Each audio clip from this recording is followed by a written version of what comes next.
I'm Courtney. We're a family of 5 trying to grow as much of our own food as we can, and we raise chickens. Our kids wanted to name our little backyard farm, so we did. It's called Heart Pine Farms. We're going to show you what we grow in our garden for amazing homemade salsa, and how we make and can it to last through the year. One batch makes about 27 pint jars of salsa. We usually do this twice during the summer because we eat about a jar per week. Salsa is one of the staple food items for our household that we no longer need to buy at the store. Here's a note about canning salsa and food safety. When we can tomato and vegetable combos like salsa, we follow tested recipes found in USDA publications or others that comply with the USDA's guidelines like ball books. This is a water bath canned recipe we're making here, and it's really important that it has the correct pH level to be safe.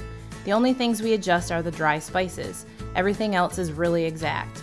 You can have fun adding other things to adjust the flavor when you open the jar and serve it, like hot sauce or extra garlic or any other fresh add-ins.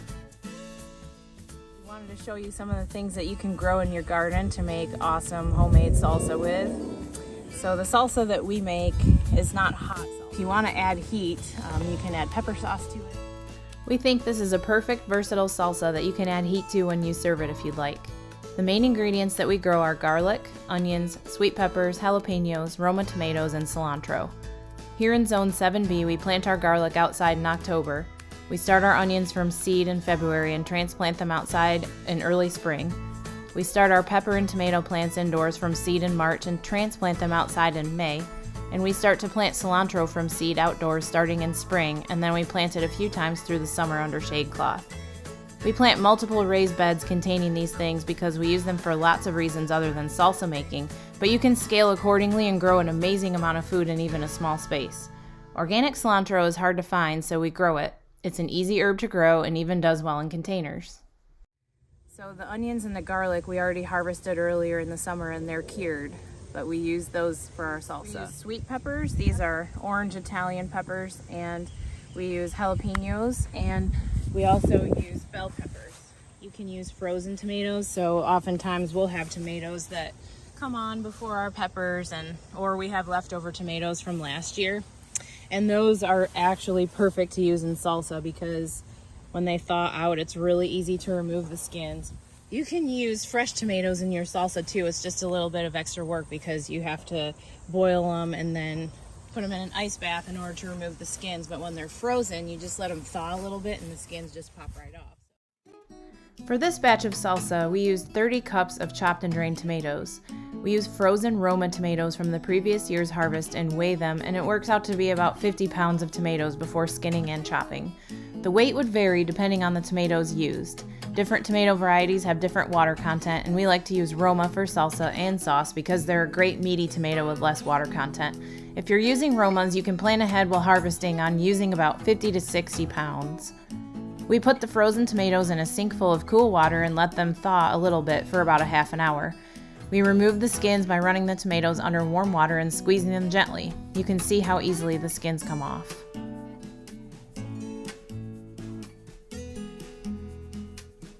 You can see here that the tomatoes are easier to chop while they're still slightly frozen. What we do is we remove the ends and any visible bad spots on the tomatoes. You can go for a chopped size that you prefer. We like bigger pieces of tomato in our salsa, so that's just how we chop it. We don't worry about the cores while we're chopping because we don't think Roma tomatoes have tough ones. If we do see any tougher pieces while we're stirring the salsa while it's cooking, we remove them then.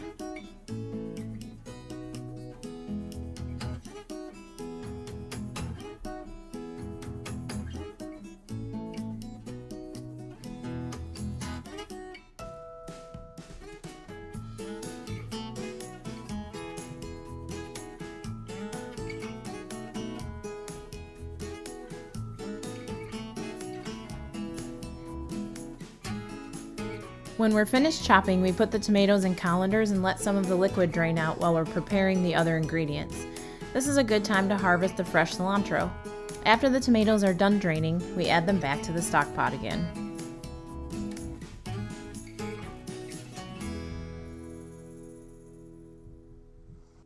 If you like cilantro in your salsa, it's really easy to grow fresh cilantro. We actually grow it from spring through the summer so that we always have some ready when we're ready to make salsa. We're harvesting the cilantro. We need 1 cup of packed chopped cilantro. So we're just kind of eyeballing it. It's usually, I don't know, about 4 good bunches like that.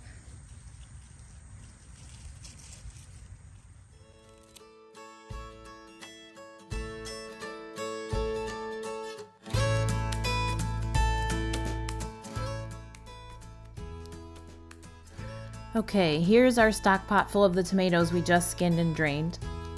Next, we're adding 3 pint jars of tomato sauce that we canned last summer.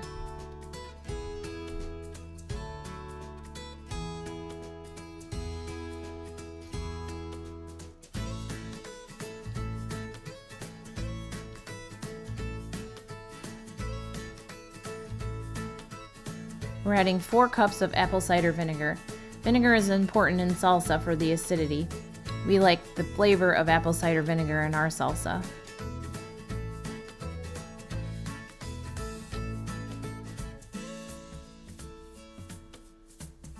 We're adding 9 cups of chopped garden onions, which we did the night before using our chopping tool to save time.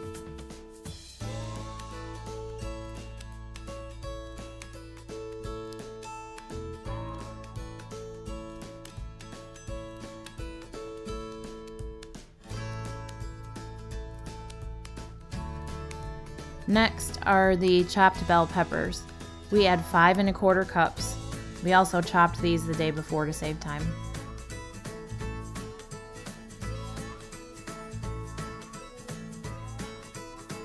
Here are the hot peppers. We used about 20 jalapeños. We added 7 1/2 tablespoons of canning salt, 7 1/2 teaspoons of ground black pepper, 7 1/2 teaspoons of ground cumin. So this is where it's safe to adjust this recipe. You can adjust any of the dry spices to your taste preference. We're adding our fresh chopped cilantro next.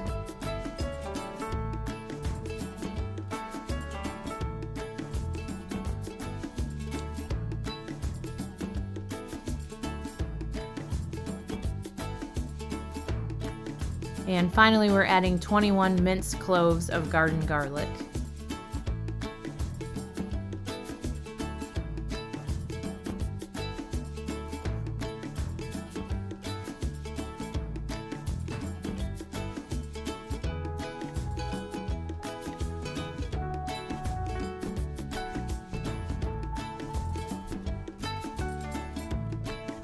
Next, we stir until everything is really well combined.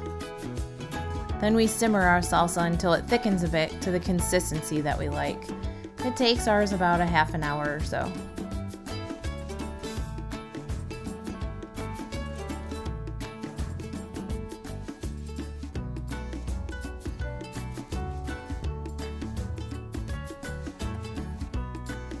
We follow specific water bath canning instructions from sources like Ball. We're filling hot sterilized jars with salsa, leaving a 1/2 inch of headspace.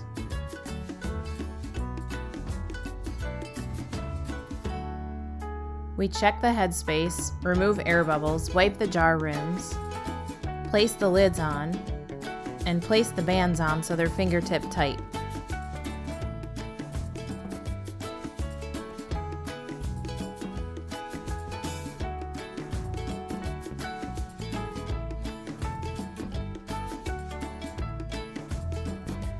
We water bath can the salsa for 25 minutes, following specific instructions for our elevation.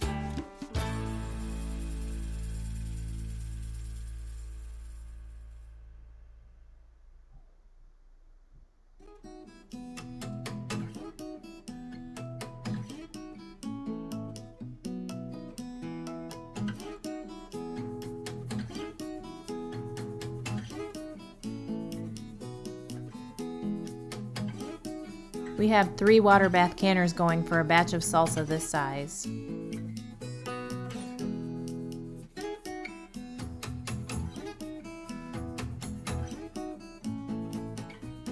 After they've processed for 25 minutes, we turn the heat off and allow the jars to sit in the covered canner for 5 minutes before we take them out.